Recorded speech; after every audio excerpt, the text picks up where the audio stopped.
आदरणीय दर्शक महानुभावहरू, लकडाउन विशेषमा नमस्कार। म केदार श्रेष्ठ।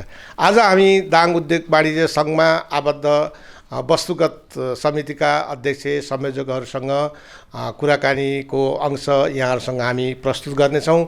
आज लकडाउनको 56औं दिनमा हामी प्रवेश गरेका छौँ। यो लकडाउनले दाङका व्यवसायलाई के कस्ता चाहिँ असर पारेको छ, यसबारेमा हामी छलफल गरेछौँ।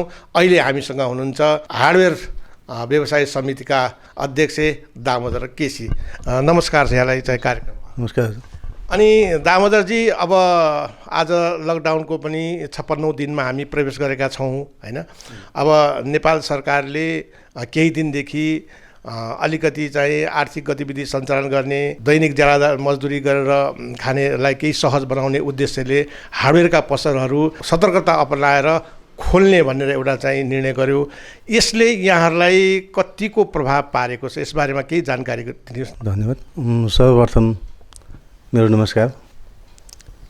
खास गरी चाहिँ नेपाल सरकारले हाम्रो दाङ जिल्लामा चाहिँ बुधबारको दिन र शनिबारको दिन बिहान चाहिँ 9 बजीसम्म पसल खोल्ने अनुमति दिएको छ। यो चलिरहेको अवस्था छ। तर पसल खोलेर के गर्ने? निर्माण सामग्री चाहिँ हामीलाई चाहिँ फ्याक्ट्रीदेखि हाम्रो पसलसम्म पुर्याउने वातावरण चाहिँ छैन। जो हाम्रोसँग मौजा थियो त्यो भएको अहिले चाहिँ सकिएको अवस्था छ। त्यस कारणले चाहिँ अहिले जेठको महिना हो। अहिले निर्माण कार्य हुँदाहुँदै एक्कासी लकडाउन हुँदा अपुरा निर्माण भइरहेका घरहरू भए, पुलहरू भए, यस्ता अपुरो चाहिँ निर्माण कार्य चाहिँ एकदम रोकिएको अवस्था छ। हामीलाई दैनिक चाहिँ हजारौँ बोरा सिमेन्ट छडहरूको चाहिँ डिमान्ड मागहरू आइरहेको अवस्था छ। यो अवस्थामा चाहिँ सरकारले चाहिँ उद्योग चलाउने, निर्माण कार्यलाई चाहिँ जारी राख्ने भनेर चाहिँ भनिरहेको अवस्था छ भने हामीले त्यो निर्माण सामग्रीहरू चाहिँ सरल रूपमा पाउने वातावरण चाहिँ भएको छैन। यो सरकारले चाहिँ कि त बन्द नै गर्नु पर्यो कि चाहिँ सहज रूपमा हामीलाई निर्माण सामग्रीहरू पुर्याएर निर्माण कार्यमा चाहिँ सहज किसिमको वातावरण बनाइदिन हाम्रो आग्रह छ। अब तपाईँहरूको छाता सङ्गठन दाङ उद्योग वाणिज्य सङ्घ पनि छ हैन। एकातिर नेपाल सरकारले ढुवानीको पनि सहज व्यवस्था गरिरहेको छ भन्ने कुरा नेपाल सरकारले पनि भनिरहेको अवस्था छ। यो बिचमा तपाईँहरू दाङ उद्योग वाणिज्यसँग समन्वय गरेर केही कुराहरू स्थानीय प्रशासनसँग गएर यसको लागि केही कुराहरू राख्नुभयो त? हाम्रो चाहिँ हामी चाहिँ उद्योग वाणिज्य सङ्घको एउटा छाता सङ्गठन हार्डवेयर व्यवसाय समिति हो। हाम्रो चाहिँ मेन कार्यालय अथवा हाम्रो चाहिँ हेड अफिस नै हाम्रो उद्योग वाणिज्य सङ्घ हो। हामी चाहिँ यस कार्यमा चाहिँ उद्योग वाणिज्य सङ्घ अध्यक्ष लगायत हाम्रो उद्योग वाणिज्य सङ्घ सम्पूर्ण पदाधिकारीहरूलाई हामीले विशेष जानकारी गराएका छौँ। यसमा चाहिँ हामीलाई चाहिँ समस्या चाहिँ हामीलाई चाहिँ निर्माण सामग्री चाहिँ हामीले चाहिँ सहज रूपमा नपाउँदा र पाए पनि फेरि हामीले चाहिँ जो ग्राहकको घरसम्म अथवा चाहिँ हामीले निर्माण गर्ने स्थलसम्म पुर्याउनलाई चाहिँ हाम्रो चाहिँ हार्डवेयरका गाडीहरू पुर्याउनलाई चाहिँ यो पनि कठिन अवस्था छ। अब खोल्न दिएको छ, पठाउनलाई सहज छ भनेर भनिन्छ, तर चाहिँ चेक जाँचको बहानामा चाहिँ त्यो पनि अप्ठ्यारो अवस्था छ। अब भोलिदेखि नेपाल सरकारले फेरि चाहिँ लकडाउन चाहिँ थप्ने भनेर जेष्ठ 20 गतेसम्मको लागि लकडाउन थप्ने भनेर एउटा निर्णय पनि गरिसकेको छ। अब यो अवस्थामा नेपाल सरकारले चाहिँ आर्थिक गतिविधि पनि सञ्चालन गर्ने, यतातिर चाहिँ लकडाउनको पनि पालना गर्ने भन्ने छ। अब यो अवस्थामा अब अगाडिको दिनहरूलाई कसरी चाहिँ व्यवसायहरूलाई कसरी चाहिँ व्यवस्थापन गर्ने, कसरी सञ्चालन गर्ने, यतातिर तपाईँहरूको केही ध्यान गएको छ त? सर्वप्रथम देशको परिस्थिति, विश्वको परिस्थितिलाई हेरेर लकडाउन गर्नुपर्छ, त्यो हामी मान्छौँ त्यो कुरालाई। तर चाहिँ हामी व्यवसायको पनि त केही समस्याहरू छन्। हामीले चाहिँ हाम्रो हार्डवेयर व्यवसायमा, हाम्रो हार्डवेयरसँग निर्माण सामग्रीमा अत्यधिक रूपमा चाहिँ लगानी गर्नुपर्ने अवस्था भएको हुँदा करोडौँ रुपियाँ ब्याङ्कबाट लोनमा हामी लिएर चाहिँ व्यवसाय गरेका छौँ। हामी चाहिँ यसरी व्यवसाय गर्न नपाएर राज्यलाई चाहिँ महिनामा लाखौँ रुपियाँ चाहिँ कसरी चाहिँ ब्याज बुझाउन सक्छौँ, कसरी चाहिँ हामीले चाहिँ त्यसको किस्ता बुझाउन सक्छौँ। राज्यलाई हामीले कर तिरेका छौँ भनेपछि हामीलाई व्यवसाय गर्नलाई केही सहज वातावरण, केही समय उपलब्ध गराइदियोस् सधैँको लागि।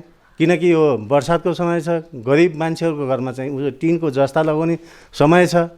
घर निर्माण गर्दा गर्दा उसले चाहिँ जस्ता लगाउनु पाएको छैन, ढलाइ गर्न पाएको छैन भनेपछि ऊ चाहिँ एउटा अर्को दयनीय अवस्थामा फेरि पनि त्यो जनताले दुःख पाउन सक्छ। यस कारणले गर्दाखेरि हामीले व्यवसाय गर्न नपाउँदा हामी राज्यलाई कर कसरी तिर्ने, ब्याङ्कलाई हामी कसरी ब्याज तिर्ने आदि इत्यादि कुरा धेरै हुँदाहुँदै समस्या हुँदाहुँदै लकडाउनलाई यथावत राखेर पनि व्यवसायलाई कसरी सञ्चालन गर्ने एउटा समय, निश्चित समय दिएर हुन्छ कि अथवा कुनै नियम बनाएर हुन्छ कि यसलाई व्यवसायलाई खुकुलो बनाउनतिर जाँदाखेरि सरकारलाई पनि व्यवसायले ट्याक्स तिर्न सक्छ र ब्याङ्कलाई पनि ब्याज तिर्न सक्छ र व्यवसायसँग आबद्ध चाहिँ मजदुरहरूलाई पनि उसले पाल्न सक्छ। अनि धेरै कुराहरू चाहिँ अप्ठ्यारो स्थिति भएको हुनाले व्यवसायलाई सहज किसिमले खोल्न दिने वातावरण गरिदिन आग्रह गर्छु म। हस् त, समय दिनुभएको भए यहाँलाई धेरै धेरै धन्यवाद छ। हस्, हजुरलाई पनि धन्यवाद। हस्, दर्शक महानुभावहरू, अब हामी यहाँहरूसँग फर्निचर व्यवसायी आनन्द नेउपानेलाई यहाँहरूसँग जोड्दैछौँ। कार्यक्रममा यहाँलाई स्वागत छ। धन्यवाद सप्तरङ्गी टेलिभिजन तथा उहाँको सम्पूर्ण टिमलाई। म फर्निचर व्यवसाय आनन्द नेउपानेका केही कुराहरू राख्न पाउँदा म ज्यादै खुसी छु। आनन्द नेउपानेज्यू, अब अहिले आज हामी लकडाउनको 56औं दिनमा प्रवेश गरेका छौँ होइन। अब यो अवस्थामा आइपुग्दासम्म हरेक व्यवसायहरू, कारोबारहरू, आर्थिक गतिविधिहरू त सबै ठप्प छ होइन। यसले गर्दा सबै व्यवसायहरूलाई हरेक क्षेत्रमा चाहिँ यसको चाहिँ असर परेको छ। अब फर्निचर व्यवसाय एक त लग्जरिसमा आउँछ। अब कयौँ विशेषज्ञहरूले, कयौँ विज्ञहरूले के भनिरहेको अवस्था छ भने यदि यो लकडाउन खुले पनि फर्निचर व्यवसायहरूलाई माथि आउनलाई अलिकति समय लाग्छ भन्ने कुरा रहेछ। यसमा कति सत्यता, यसबाट केही जानकारी गराइदिनुहुन्छ कि? एकदम सत्य कुरा गर्नुभयो हजुरले। हाम्रो फर्निचर भनेको तपाईँको घर डेकोरेसनको लागि तथा अफिस डेकोरेसनको लागि आवश्यक चिज हो। तर यो भनेको दैनिक यापनको लागि आवश्यक चिज नभए पनि यसको सब्सिट्युटको लागि यो फर्निचर आवश्यक चिज हो। र अहिलेको वर्तमान परिस्थितिमा जो विश्व आक्रान्त भइरहेको छ त्यसमा चाहिँ तपाईँको एसिया, युरोप, अमेरिका, चीन जस्तोहरू पनि धाराशय भएको अवस्था छ। अब छिमेकी देश भारत पनि धाराशय भएको अवस्था छ। र हामी नेपाली झन् एक त गरिब मुलुक, विकासोन्मुख देश, त्यही माथि गरिब जनता। अब यस्तो परिस्थितिमा फर्निचर व्यवसायमा हामीलाई धेरै गाह्रो भइरहेको छ। र हामीले के सोचेका छौँ भन्दाखेरि राज्यसँग यो मिडिया मार्फत हामीलाई चाहिँ नि उद्योग वाणिज्यसँग, जस्तै हाम्रो दाङको हकमा उद्योग वाणिज्यसँग हाम्रो एउटा छाता सङ्गठन छ र यहाँका सबै बुद्धिजीवी भएर एउटा कुनै पनि मापदण्ड अपनाएर कुनै समयमा फर्निचर व्यवसायहरूलाई अगाडि बढाउनुपर्छ भन्ने मेरो मान्यता छ। नम्बर 2, अरू के छ भन्दाखेरि हामी अब दाङमा लगभग 50देखि माथि फर्निचर व्यवसायी छौँ, साना र ठुला गरेर। र त्यहाँ मजदुरी गरिखाने, दैनिक जस्तै दैनिक ज्याला गरेर खाने त्यहाँ मिस्त्रीहरू हुनुहुन्छ। उहाँहरू सबै बाहिरबाट नै हुनुहुन्छ। अहिले सबै उहाँहरू चाहिँ घर घर गएको अवस्था छ। र घर नगएको अवस्थालाई पनि हामीले पेट पालिरहेछौँ। किन हामी कहाँ काम गर्छन् उनीहरू, अब उनीहरूलाई हामीले चाहिँ तलब दिएका छौँ। उता ब्याङ्कले ब्याज तिरेका छौँ, करोडौँ रुपियाँ लोन छ हामी माथि। त्यही माथि घरबेटीको पनि त्यस्तै छ। र आफूलाई पनि जीवनयापन गर्नको लागि अहिलेको परिस्थितिमा यो आर्थिक मन्दीको बेला फर्निचर व्यवसायलाई धेरै नै गाह्रो भएको छ। अब त्यसको लागि हामी के गर्छौँ भन्दा सम्बन्ध फर्निचर व्यवसायको के आवश्यकता छ भने हामी आफ्नो मिलेर कुनै निश्चित, किन हाम्रो फर्निचर भनेको धेरै भिडभाड हुने बिजनेस पनि होइन। र त्यसको लागि चाहिँ यसलाई सहज वातावरण गराइदिनुहुन्छ भन्ने कुरा यो मिडिया मार्फत मैले भन्न चाहन्छु। अब आनन्दजी, भोलिदेखि नेपाल सरकारले फेरि जेठ 20 गतेसम्मको लागि लकडाउन थप्ने निर्णय पनि गरेको छ। अब यो अवस्थामा फेरि एकातिर नेपाल सरकारले के निर्णय गरेको छ भने आर्थिक गतिविधि पनि सञ्चालन गर्ने भन्ने कुराहरू आइरहेको छ। अब भोलिदेखिको यो लकडाउनलाई कसरी जाँदाखेरि आर्थिक गतिविधि पनि सञ्चालन होला र लकडाउनको पनि पालना होला, यसबारेमा तपाईँहरू दाङ उद्योग वाणिज्य सङ्घ मार्फत के भन्न चाहनुहुन्छ? अलिकति यसबारेमा जानकारी गराइदिनुहोस्। हेर्नुहोस्, यो फर्निचर पनि उद्योगको माथामा आउँछ। र कुनै पनि फर्निचरहरू हाम्रो चाहिँ 50% फर्निचरहरू उद्योगबाट उत्पादन हुने हो। उद्योग त खोल्ने भन्यो सरकारले, तर कुन मापदण्डमा भन्यो, कहाँबाट हामीले पर्मिसन ल्याएर खोल्ने, हामीले घरबाट पसल आउँदाखेरि पुलिसले लाठी हान्नु खोज्छ, अनि कसरी चाहिँ उद्योगलाई सुचारू गर्नुपर्ने गर भनेको यो त मलाई त हास्यास्पद कुरा लाग्छ। तैँले मारे तँलाई टोके जस्तो गर्छु, तँ रुवा जस्तो गर भन्ने कुरा हो। किनभने यदि चाहिँ उद्योगलाई दिन्छु, उद्योग सम्बन्धित निकायले ग्यारेन्टी दिनु पऱ्यो। जस्तो उद्योग वाणिज्य सङ्घलाई मैले पटक पनि मैले फोन मार्फतमा जानकारी गराएकै हो, तर उहाँहरूमाथि फेरि अर्को सङ्गठन छ, जस्तो जिल्ला प्रशासनले हेरिरहेछ। उहाँहरूले हामीलाई ग्यारेन्टी दिनु पऱ्यो नि, ल उद्योग चला भनेर। उद्योग चलाएर मात्रै के गर्ने, तिनको तपाईँको मेन पावर हामीले कहाँबाट ल्याउने? तपाईँलाई थाहा छ छैन, यो बेला बहुत सेन्सिटिभ कुरा छ। जस्तो अहिले लकडाउन छ, लकडाउन पछि हामी उद्योगी र नेपाल सरकारले पनि सोच्नुपर्ने कुरा के छ भन्दाखेरि तपाईँको लगभग 50 भन्दा माथि फर्निचर उद्योगहरू छ यहाँ घोराइमा, त्यसमा लगभग 99% इन्डियन छ। तपाईँले सोच्नुहोस्, दिनमा 3000 रुपियाँ एउटा मेन पावरले खान्छ भने हाम्रो मासिक 1.5 करोड रुपियाँ त बाहिर गइरहेछ।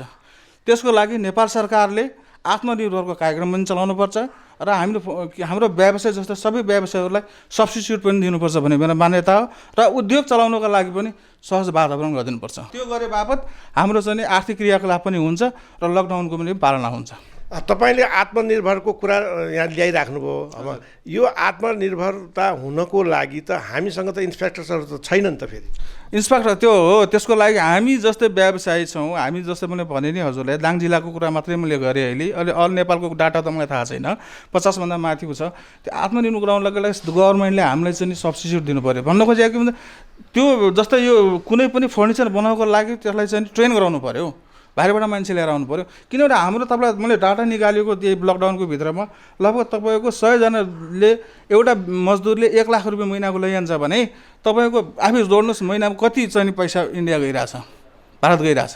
र धेरै जस्तो हामीले चाहिँ चाइनाबाट सामान लिएर काम गरिरहेछौँ, कति पैसा हामीले पे गरिरहेछौँ भाइ हो। त्यहीलाई अहिले मध्यनजर गरेर मैले फर्निचरको मात्र कुरा गरेन, कृषिमा क्रान्ति ल्याउनु पऱ्यो, फर्निचरमा चाहिँ तपाईँको ल्याउनु पऱ्यो, हार्डवेयरको कुराहरू छन्। हार्डवेयरको कुराहरू अघि हाम्रो माननीय दाइले भनिसक्नुभयो, विभिन्न समस्या छ। यो तपाईँको आर्थिक क्रियाकलाप पनि गर्ने, तपाईँको लकडाउनको पनि पालना गर्ने भन्ने कुरा मलाई विश्वास लाग्दैन। हस्त कार्यक्रममा समय दिनुभएकोमा यहाँलाई धन्यवाद। ल धन्यवाद सम्पूर्ण यो सप्तरङ्गी टेलिभिजनलाई मेरा 2-4 शब्दहरू र मेरो दुःखहरू पोख्नको लागि, र अन्यथा केही नराम्रो बोलेको म क्षमा प्रार्थी छु। दर्शक महानुभावहरू, अब यहाँहरू समक्ष हामी सिलाइ तथा कपडा व्यवसाय सङ्घका अध्यक्ष चूर्णबहादुर नेपालीलाई यहाँहरूसँग जोड्दैछौँ। कार्यक्रममा यहाँलाई स्वागत छ। धन्यवाद, नमस्कार।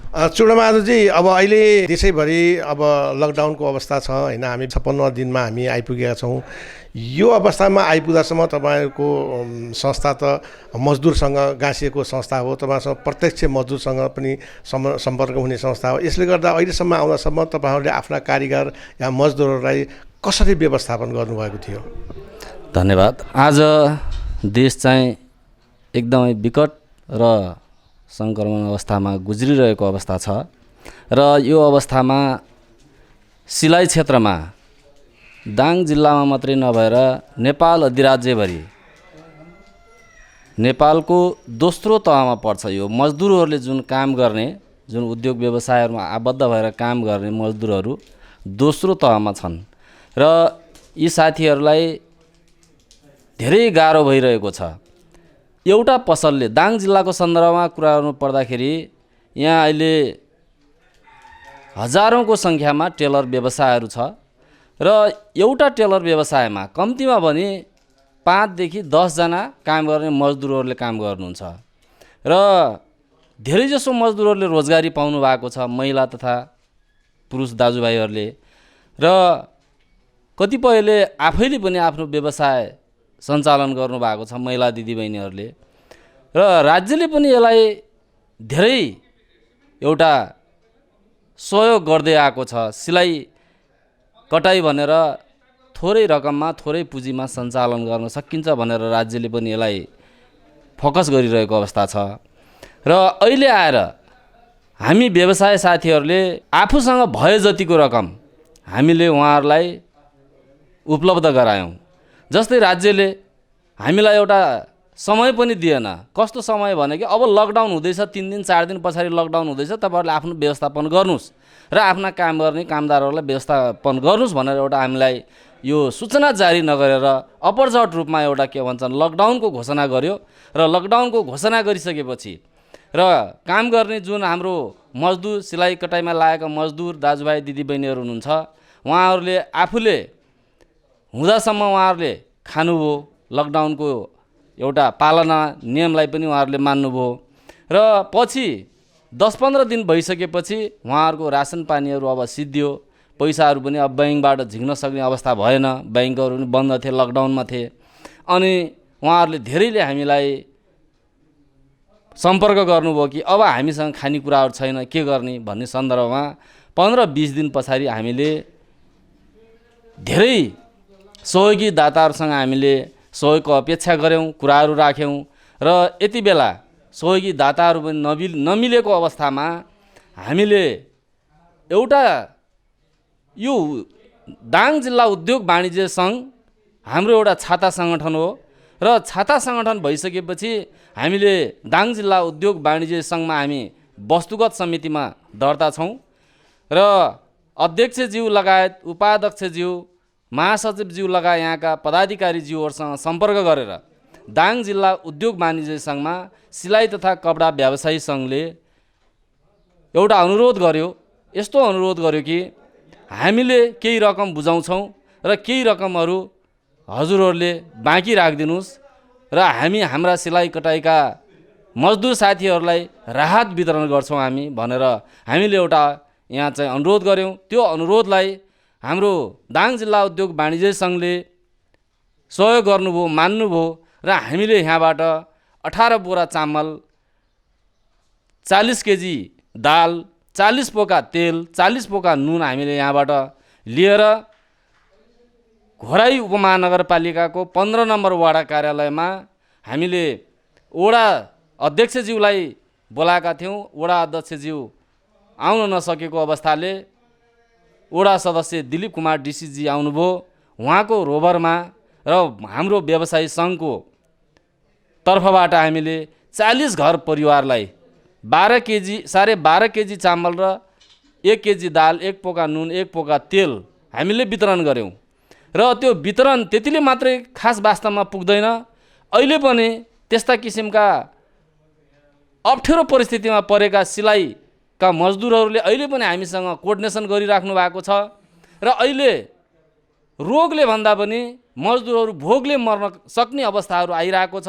कतिपय मजदुर साथीहरूले खाने रासन छैन, तेल छैन, नुन छैन, यस्ता किसिमका कुराहरू जिज्ञासाहरू हामीसँग राखिराख्नु भएको छ र हामीलाई अहिले पसल खोल्ने भनेर राज्यले अनुमति दिएको पनि छैन।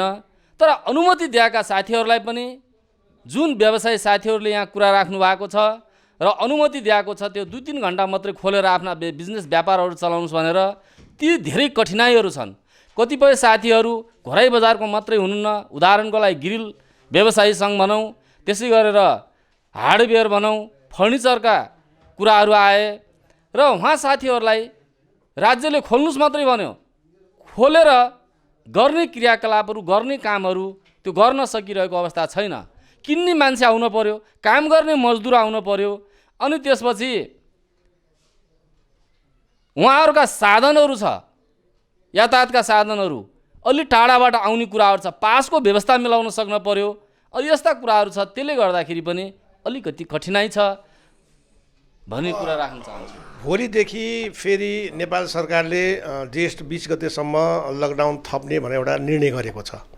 अब यो अवस्थामा लकडाउनलाई पनि पालना गर्ने, तपाईँको पनि व्यवसायहरू सञ्चालन हुने र मजदुरहरूले पनि काम पाउने, यसको लागि सहजीकरण गर्नको लागि तपाईँ दाङ उद्योग वाणिज्य सङ्घलाई के भन्न चाहनुहुन्छ? म चाहिँ दाङ उद्योग वाणिज्य सङ्घलाई के अनुरोध गर्न चाहन्छु भने हामीले 2 घन्टा 3 घन्टा मात्रै पसल खोलेर हामीलाई पुग्दैन। हामीले उपभोक्ताहरूको काम गर्ने हो। हामी त्यस्तो धेरै ठुलो उद्योगपति पनि हैनौँ। आफैले के भन्छन् वस्तुहरू उत्पादन गरेर बजारमा सेल गर्ने उद्योगपतिहरू हामी पर्दैनौँ र हामी एउटा उपभोक्ताहरूले जुन कपडा ल्याउनुहुन्छ, आएर कपडा भएको साथीहरू कहाँ, व्यवसायी कहाँ कपडा किन्नुहुन्छ, अनि त्यसपछि हामीले त्यो कपडालाई तयार गरेर उहाँहरूलाई दिएर अनि उहाँहरूसँग पारिश्रमिक ल्याएर हामीले सञ्चालन गर्ने हाम्रा उद्योगहरू हुन्। र अब त्यो उद्योगलाई 3 घन्टा 2 घन्टा मात्रै सञ्चालन गरेर मात्रै पनि हामीलाई पुग्दैन। हामी उपभोक्तासँग गाँसिएका छौँ र अब यो घोराई बजारलाई मात्रै खोल्न दिएर सम्भव छैन कि त जिल्लाभरि दाङ जिल्लालाई नै के भन्छन् त्यो खोल्न दिन पर्यो। 2 घन्टा 3 घन्टा भन्दा हप्तामा 2 दिन 3 दिन जति पुरै खोल्न दियोस् र राज्यले जुन लकडाउन गरेको अवस्था छ र यो लकडाउनभित्र बस्न पर्छ जुन भनेको छ, बरु हामीले एउटा दूरी कायम गरौँ। दूरी कायम गरेर हामी काम गरौँ, मास्क लगाएर काम गरौँ, सेनिटाइजरहरू लगाएर काम गरौँ। यसरी हामीले के भन्छन् 2 दिन 3 दिन जति आफ्नो व्यवसाय बिजनेसलाई खोल्न पायौँ भने अनि मजदुरहरू पनि हामी कहाँ आउन सक्ने काम गर्न र बजारमा पनि यति हप्तामा यति दिन टेलर पसलहरू खुल्ने भयो भनेर उपभोक्ताहरूलाई पनि थाहा हुने कुरा, जानकारी हुने कुरा र त्यसरी के भन्छन् हप्तामा 2 दिन 3 दिन जति हामीलाई खोल्न दियो भनेपछि हामी जुन राज्यले दिएको लकडाउनलाई पालना गरेर काम गर्ने थियौँ भनेर मैले हाम्रो दाङ जिल्ला उद्योग वाणिज्य सङ्घका अध्यक्षज्यूलाई पनि अनुरोध गरेको थिएँ। आज मात्रै एफएमबाट यहाँका दाङ जिल्ला उद्योग वाणिज्य सङ्घका हाम्रा अध्यक्षज्यूको इन्टरभ्यू आएको थियो। मैले त्यो इन्टरभ्यू पनि सुनेको थिएँ र उहाँले धेरै कुराहरू राम्रा कुराहरू ल्याउनु भएको छ र राज्यले नीति नियमहरू बनाउँछ, राम्रोसँग पालना गर्दैन, कार्यान्वयनमा ल्याउँदैन भन्ने कुराहरू उहाँले राख्नु भएको थियो र मलाई धेरै खुसी लागेको थियो। कुनै किसिमका हाम्रो व्यवसाय साथीहरूलाई अप्ठ्यारोहरू पर्यो भने उद्योग वाणिज्य सङ्घमा सम्पर्क गर्नुहोला भनेर उहाँ एफएमबाट बोल्नु भएको थियो। त्यो पनि असाध्यै राम्रो कुरो हो। र अर्को कुरो, हामीले राज्यसँग के आशा गरेका हौँ भने राज्य भनेको यति बेला हाम्रो अभिभावक पनि हो होइन। हामी अभिभावकको रूपमा हेरिरहेका छौँ राज्यलाई र राज्यले अब तुरुन्तै यो 77-78 को जुन आर्थिक बजेट ल्याउँदैछ यो बजेटमा पनि यो सिलाइ क्षेत्रमा लागेका सिलाइ व्यवसायीहरूलाई सहुलियत ब्याज दरमा बिना धितो समूहगत रूपमा ऋणहरू लगानी गर्यो भने अलिकति हाम्रो जीवन स्तर उठ्ने थियो भन्ने मैले के भन्छन् कुराहरू राख्न चाहन्छु। हस्त कार्यक्रममा समय दिनुभएकोमा यहाँलाई धन्यवाद। हस्, धन्यवाद मेरो पनि नमस्कार छ।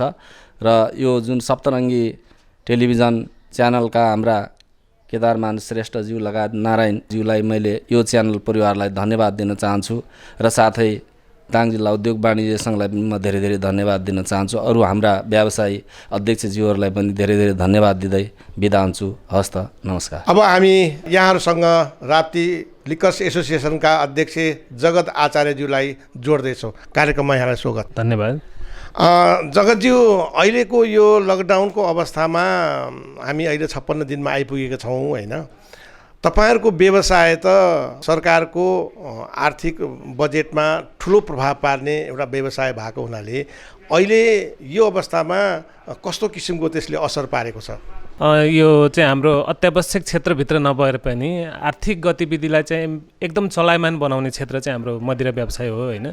हाम्रो चाहिँ 2075-76 को डाटा अनुसार, सरकारी डाटा अनुसार 23% राजस्वमा योगदान चाहिँ मदिराबाट आउने गर्छ। 23% मा 19% भ्याट र आयकरबाट र 4% चाहिँ अन्तशुल्कबाट आउने गर्छ। अब यतिका दिन लगभग तपाईँको 60 दिनसम्म बन्द भइसक्दाखेरि अब त्यसको प्रभाव त के पर्छ भन्ने अब आउने दिनमा नै देखिएला।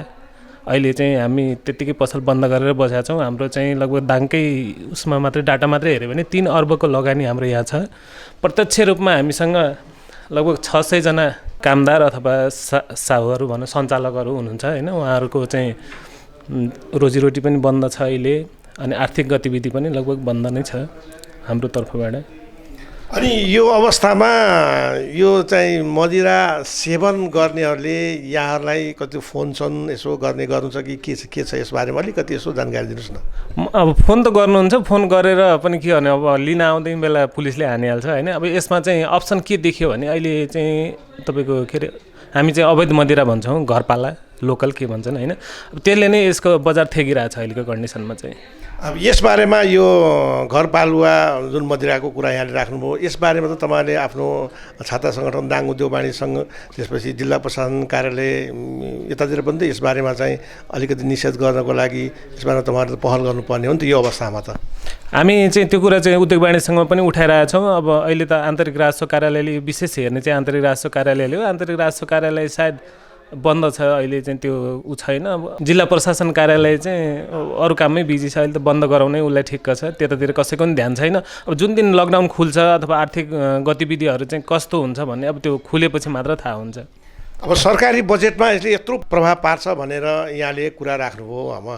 अब चाहिँ नेपाल सरकारले फेरि भोलिदेखि 20 गतेसम्मको लागि लकडाउन चाहिँ अझै यसलाई निरन्तरता दिने भन्ने कुराहरू निर्णय पनि गरिसकेको छ र एकातिर चाहिँ सरकारले के पनि निर्णय गरेको छ भने आर्थिक गतिविधिलाई पनि सञ्चालन गर्ने भन्ने कुरा पनि आइराखेको छ, निर्णय पनि गरिसकेको छ। यसलाई चाहिँ दुईटैलाई लकडाउनलाई पनि सामाजिक दूरी कायम गरेर त्यसलाई पनि लकडाउनको पनि पालना गर्ने र यतातिर आर्थिक गतिविधि पनि सञ्चालन गर्नको लागि तपाईँहरू उद्योग वाणिज्य सङ्घ मार्फत त केही कुराहरू त राख्न सक्नुहुन्छ नि त। आज बिहानै पनि हामी उद्योग वाणिज्य सङ्घ मार्फत जिल्ला प्रशासन कार्यालयमा एउटा ज्ञापन पत्र लिएर गएको थियौँ होइन। अनि हाम्रो पनि माग के भने हामीसँग पनि बियरहरू अनि जुसहरू वाइनहरू यिनीहरू चाहिँ सीमित समयको लागि मात्र उपभोग गर्न सकिन्छ। तिनीहरू चाहिँ अब लगभग म्याद सकिने बेला भइसकेको छ होइन। त्यो कारणले जिल्ला प्रमुख जिल्ला अधिकारीसँग हामीले पनि कुरा राख्यौँ। उहाँले चाहिँ अत्यावश्यक क्षेत्रभित्र नपर्ने भए हुनाले यसलाई चाहिँ अहिले केही नै गर्न सकिन्न भन्नेसम्म कुरा गर्नुभयो। अनि हाम्रो माग चाहिँ के भने जस्तै यही भारतमा हेर्नुभयो भने पनि भारतमा 70 देखि 82% कर थपेर कोरोना कोषमा राखेको छ होइन। हाम्रोमा पनि त्यही सिद्धान्त लागू गरौँ, त्यही सिस्टमले जाउँ। अब पैसा अरूसँग माग्नै पर्दैन, पैसा त हामीसँग जति पनि छ नि त्यही हिसाबले जाउँ अनि सामाजिक दूरी कायम गरेरै बेचौँला होइन। इभन हामीलाई एक दिनको मात्र समय दिए पनि अब कसरी बेच्न सकिन्छ। हाम्रो त्यति भिडभाड हुने क्षेत्र पनि होइन। त्यो हिसाबले गर्दाखेरि इन्डिया जस्तो इन्डियामा चाहिँ थोरै ठाउँमा छ, धेरै एरिया कभर गर्ने भए भएर त्यो भिडभाड देखिन्छ होइन। तर हाम्रोमा चाहिँ त्यति विधि छैन। हाम्रोमा त थुप्रै पसलहरू छ। हाम्रो इभन दाङमै हेऱ्यो भने रक्सी मात्र बेच्ने लगभग 200 जना व्यापारीहरू हुनुहुन्छ। 200 जनामा अब तपाईँको सबभन्दा तल्लो लेभलको रक्सी खानेहरू चाहिँ घरेलु मदिरा नै सेवन गर्ने अहिलेको प्रचलन देखिया छ। त्यसले गर्दाखेरि हामी लकडाउन पूर्ण पालना गरेर आर्थिक गतिविधिलाई चाहिँ अगाडि लानलाई चाहिँ सक्षम छौँ। तर त्यसको लागि सरकारको अनुमति चाहियो नि। अब तपाईँले यो चाहिँ मदिराको कुरामा बिक्री वितरण गर्दाखेरि अहिले यो अवस्थामा तपाईँले त सम्बन्धित जहाँ खरिद हुन्छ त्यहाँ खान दिने व्यवस्था नभए त यो त राम्रो हुन्थ्यो नि। जस्तो किनेर घर लगेर खाने, जहाँ पाए खान नपाउने व्यवस्था गरे त यसलाई त अलिक सजिलो हुन्थ्यो नि। यो अवस्थामा तपाईँहरूले चाहिँ अलिकति यसलाई पहल गर्नु भएदेखि अलिकति आर्थिक गतिविधि त हुन्थ्यो होला नि त। राप्ती अञ्चल विकास एसोसिएसनभित्र जतिजना सदस्यहरू आबद्ध हुनुहुन्छ उहाँहरूकोमा चाहिँ कसैकोमा पनि त्यहीँ बसेर खाने व्यवस्था चाहिँ छैन। उहाँहरू घरै लिएर नै खाने हो होइन, सम्बन्धित क्षेत्रमा लगेर नै खाने हो। अब अहिलेको कन्डिसनमा होटल बन्द भएको कारणले उहाँहरू रक्सी किन्नु भयो भने इभन रक्सी किनेरै लिएर जानुभयो भने घरभन्दा अर्को अप्सन त छैन। हस्त कार्यक्रममा समय दिनुभएकोमा यहाँलाई धेरै धन्यवाद छ। हस्, धन्यवाद यहाँलाई पनि मलाई 2-4 कुरा बोल्न दिनुभएकोमा धन्यवाद दिन चाहन्छु। दर्शक महानुभावहरू, अब हामी रेडिमेड तथा फेन्सी व्यवसाय समितिका अध्यक्ष एकराज खनाललाई यहाँहरूसँग जोड्दैछौँ। कार्यक्रममा यहाँलाई स्वागत छ। हार्दिक धन्यवाद छ। अनि एकराजज्यू, अब अहिले त विगत 56 दिनदेखि हामी लकडाउनमा छौँ। सबै आर्थिक कारोबारहरू बन्द छ, व्यवसायहरू पनि बन्द छ। यो अवस्थामा कसरी दिन बिताइराख्नु भएको छ? अहिले हामीहरूको अब चैतको 11 गतेदेखि लकडाउन भएदेखि अब हामीहरू पूर्ण पालना गर्दै घरमै व्यवस्थित रूपमा सेफ क्वारेन्टाइनमै बसेको अवस्था छ। यस्तो अवस्थामा अब हामीहरूलाई लामो टाइम घरमा बसै गर्दा अब हाम्रो बानी पनि नपरेको अवस्था हामीहरूलाई बहुत कठिनाइ भयो। घर बस्दा अब यो आलस्यता हुने, अब नैराश्यता हुने, झनै अब त्यो रोगले भन्दा पनि हामीलाई मानसिक टेन्सन टर्चर भएको अवस्था हो। अब अहिले अब बानी पर्दा अब घरमा बस्ने वातावरणभरि अब बानी पर्यो। लामो टाइम भयो यो 56 दिनको लकडाउनको कारण। अब यो भयावह रोगको कारणले गर्दा बाध्यताले गर्दा हामीहरू घरमा बस्न पर्ने बाध्यात्मक रूपमा अहिले अब हामी होम क्वारेन्टाइनमै बसेको अवस्था छ। यसलाई अब सेफ क्वारेन्टाइनमा बसिराखेको अवस्था छ। अब हाम्रो छरछिमेक सबै व्यापारी व्यवसाय मित्रहरू सबै ले लकडाउनको परिपालना गरेको अवस्था छ र बरु यो लकडाउन परिपालना गर्ने क्रममै बैंकमा अलि त्यो सामाजिक दूरी अथवा भौतिक दूरी परिपालना गरेको देखिएन। बैंकमा अब दुध डेरीहरूमा अलिकति देखिएन। त्यतातिर पनि अब हाम्रा मित्रहरू अब सबै व्यापारी सचेत वर्गले त्यता पनि ध्यान दिँदा अझ उत्तम हुन्थ्यो कि भन्ने मलाई लाग्छ। यसमा अब घरमै बसेर टाइम पास गरेको अवस्था छ। अब आज हामी लकडाउनको 56 दिनमा छौँ होइन। अब भोलिदेखि नेपाल सरकारले फेरि लकडाउनलाई चाहिँ अलिकति निरन्तरता दिने ज्येष्ठ 20 गतेसम्मको लागि लकडाउन चाहिँ गर्ने भनेर एउटा निर्णय पनि गरेको छ। अब एकातिर चाहिँ फेरि नेपाल सरकारले अलिकति आर्थिक गतिविधि पनि सञ्चालन गर्ने भन्ने कुरा पनि आइरहेको छ। तपाईँ एउटा व्यवसायिकको हिसाबले अब भोलिदेखि चाहिँ लकडाउनको पनि पालना गर्ने, यतातिर चाहिँ सामाजिक दूरी पनि कायम गर्ने र आफ्नो व्यवसायको समग्र रूपमा सबै व्यवसायहरूको आर्थिक गतिविधि पनि केही मात्रामा पनि सञ्चालन होस् भन्नेमा चाहिँ यहाँहरूले आफ्नो छाता सङ्गठन दाङ उद्योग वाणिज्य सङ्घ मार्फत केही कुरा राख्न चाहनुहुन्छ कि? एकदम वास्तविक कुरा उठान गर्नुभएको छ।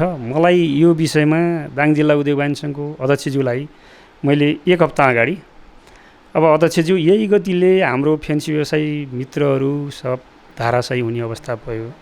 सबै व्यापारीहरू सम्पन्न हुन्छन् भन्ने पनि छैन। व्यापारी हो माग्न जान पनि कठिन। अब राखेको पैसाले कति दिन हुन्छ र उता सामानहरू ड्यामेज हुने भयो। त्यसकारण हामीहरूलाई कममा पनि 3 दिन खोल्ने वातावरण सिर्जना गर्नु पर्यो र बरु सामाजिक दूरी कायम राख्दै जुन जस्तो बैंक खोल्छ, जुन दिन सब्जी खुल्छ त्यो दिन नराखेर अर्को दिन पारौँ न। त्यो गरेपछि निश्चित फेन्सी सामान चाहिनेहरू, रेडिमेड चाहिने सामानहरू चाहिने उपभोक्ताहरू त्यस दिन आउनुहुन्छ र हामीहरूले सामाजिक दूरी कायम राख्दै आर्थिक गतिविधि पनि अगाडि बढ्छ। त्यसकारण व्यापारीलाई पनि त्यति मार पर्दैन। सामाजिक दूरी कायम राख्यौँ भने हामी यो रोगबाट, यसको उद्देश्य भनेको सामाजिक दूरी कायम राख्नु नै हो। अब त्यो भित्र बस्दैमा हामी सेफ छौँ भन्नु पनि ग्यारेन्टी छैन।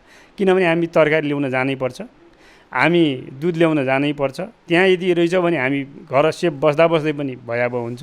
त्यसकारण के भने सामाजिक दूरी कायम राखेर कममा पनि 3 दिन खोल्ने वातावरण गरिदिनु हुन मैले रिक्वेस्ट उद्योग वाणिज्य सङ्घले नेतृत्व गरोस् त्यसका लागि डिलिङ गर्नलाई मैले नारायणजीलाई रिक्वेस्ट गरेका थिएँ। त्यसले गर्दा उहाँले पनि अब मनन गर्नुभयो होला, त्यो अगाडि ल्याउनु भयो होला। मैले अब गर्ने भने उद्योग वाणिज्य सङ्घलाई हो र नगरपालिकालाई पनि यो विषयमा कममा पनि 3 दिन खोल्ने वातावरण गरिदिनु पर्यो मेरो साहब भनेर मैले यो कुरो राखेको थिएँ। र उहाँ पनि अब योभन्दा ठिक्कै 4 गते कुरो हो, उहाँले यो कुरोमा पोजिटिभै हुनुहुन्थ्यो। यता उद्योग वाणिज्य सङ्घ पनि पोजिटिभ, उतातिर नगरपालिका पनि पोजिटिभ भइसकेपछि 4 गते त्यो जुन हाम्रो एकै दिन 87 जना भेटिए त्योभन्दा अगाडिको कुरो हो। जब 87 जना भेटिएपछि अब त्यो मैले पनि अब फेन्सीको नाताले उठान गर्न सकिनँ, हिम्मत आएन। त्यसकारण अहिले त्यत्तिकै रहेछ। मलाई लाग्छ सामाजिक दूरी कायम राख्दै आर्थिक कारोबार गर्न पाउनुपर्छ र राज्यले पनि यसमा विशेष ध्यान दिनुपर्छ र उद्योग वाणिज्य सङ्घले पनि यसमा अलिकति मनन गर्नेछ भन्ने मैले पूर्ण आशा लिएको छु। र आर्थिक गतिविधि गर्नको लागि पनि बरु के हो भने कुन सेक्टर कुन दिन खोल्ने, कुन दिन जस्तो हामीलाई ठिक छ 1 दिन देओस् अथवा 2 दिन देओस्, अरू व्यापार व्यवसाय बन्द भए बेला देओस् न त। फेन्सी चाहिए बेला मात्रै आउने ग्राहक होस् न त। अरू जुन दिन बैंक खोल्छ त्यस दिन नखोलोस्, जुन दिन हार्डवेयर खोल्छ त्यो दिन नखोलोस्, हाम्रो छुट्टै खोलिदेओस्।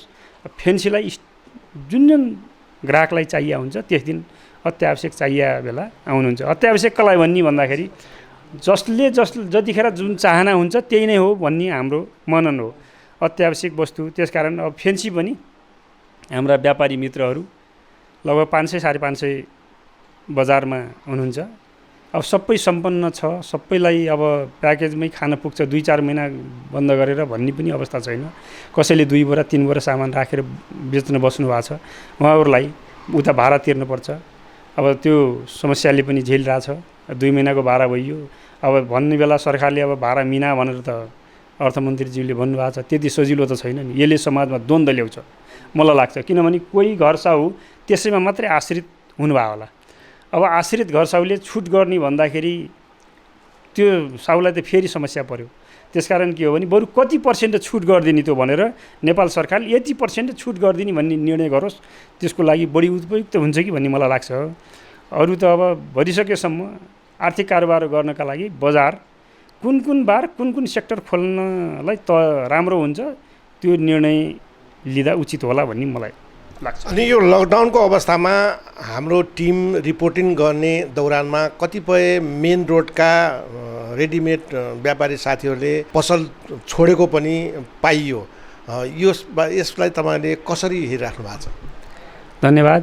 यो साह्रै मनन योग्य कुरो हो। हजुरलाई मैले भने 2 बोरा सामान जसले ल्याएर राखेर व्यापार व्यवसाय अगाडि बढाउनु भएको छ, उहाँहरूको भाडा मानौ 30,000 एउटा छ भने, न्यू रोडको भाडा मानौ 30,000 छ भने, अब 2 बोरा सामान राख्नु भएको छ, 2 महिना भइयो, 60,000 त भाडामा गयो।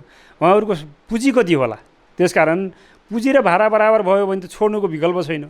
त्यसकारण नेपाल सरकारले के मनन गरिदिन आवश्यक छ भने आर्थिक कारोबारलाई यथास्थान दिने हो र व्यापारीलाई अन्त्य नगर्ने हो भने आर्थिक कारोबार गर्न अति आवश्यक छ। नत्र भने व्यापारी पलायन हुने यो निश्चित हो।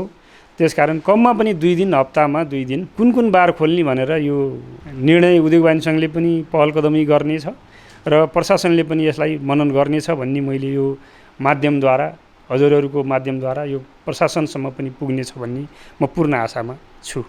हस् त, समय दिनुभएकोमा यहाँलाई धेरै धेरै धन्यवाद छ। मेरो पनि आफ्नो भनाइलाई समग्र उपभोक्ता कहाँ, प्रशासन कहाँ पुर्याइदिनु भएकोमा यस च्यानललाई म हार्दिक धन्यवाद दिँदै म मेरो व्यक्तिगत तर्फबाट र फेन्सी व्यवसाय समितिको अध्यक्षको नाताले मैले यहाँहरूलाई हार्दिक धन्यवाद दिन्छु। हस्त नमस्कार।